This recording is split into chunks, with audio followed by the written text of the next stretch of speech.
വേനൽ മഴയിൽ വാഴകൾ നശിച്ചു. കുറ്റ്യാട്ടൂർ പാവന്നൂരിലെ വാഴ കർഷകൻ KP അബ്ദുൾ അസീസിന്റെ വാഴകളാണ് നശിച്ചത്.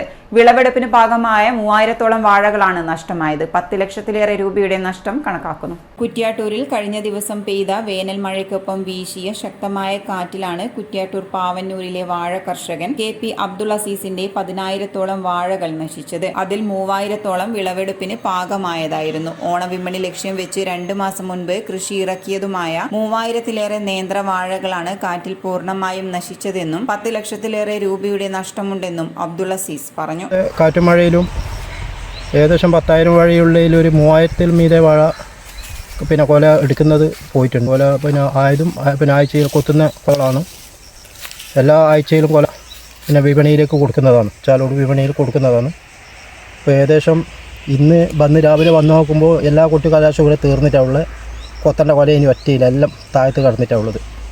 ഒരു വറവിന് വരെ പറ്റാത്ത രൂപത്തിലുള്ള കൊലകളാണ് മൊത്തം പോയിട്ടുള്ളത്. ഇനിയിപ്പം ഓണത്തിനൊക്കെ ഉള്ള വാഴകളും എല്ലാം നശിച്ചിട്ടുള്ളത്. മൊത്തത്തിൽ ഒരു 10 ലക്ഷം ഉറുപ്പിൻ്റെ നഷ്ടം ഇപ്രാവശ്യം ഉണ്ട്. കഴിഞ്ഞ വേനൽക്കാലം ഉള്ള നഷ്ടം കൂടാതെ ഒരു 10 ലക്ഷം ഉറുപ്പിൻ്റെ നഷ്ടം ഇപ്പം സംഭവിച്ചിട്ടുണ്ട്. ജലസേചനം ഇത് എവിടത്തേക്ക് എത്തുന്ന കിണറിന് അടിക്കുന്ന വെള്ളമാണ്. മറ്റേ പമ്പ് ഹൗസിൻ്റെ വെള്ളം അങ്ങോട്ട് വാഴ ഇപ്രാവശ്യം ഇല്ല. അതുകൊണ്ട് ഇവിടത്തേക്ക് വേറെ കിണറിൻ്റെ വെള്ളം അടിക്കുന്നത്.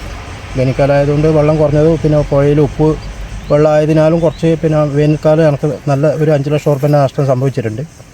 അപ്പോൾ അതിന് ശേഷമുള്ള നഷ്ടമാണ് ഇപ്പോൾ ഏകദേശം ഒരു 10 ലക്ഷം ഉറുപ്പ നഷ്ടത്തിലേക്ക് വന്നിട്ടുള്ളത്.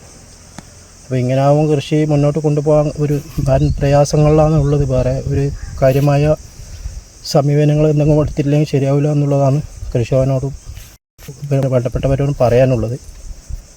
കൃഷി ബാക്കോട്ട് പോകാൻ വേണ്ടി ശ്രമിച്ചിട്ട് പറ്റാത്ത അവസ്ഥയിലാണ്. എന്താ കാരണം, കൃഷി ഉണ്ടെങ്കിൽ പിന്നെയും നമുക്ക് എന്തെങ്കിലും ഒരു പക്ഷിക്കെങ്കിലും തിന്നാനുള്ളൊരു അവയവം വേണ്ട.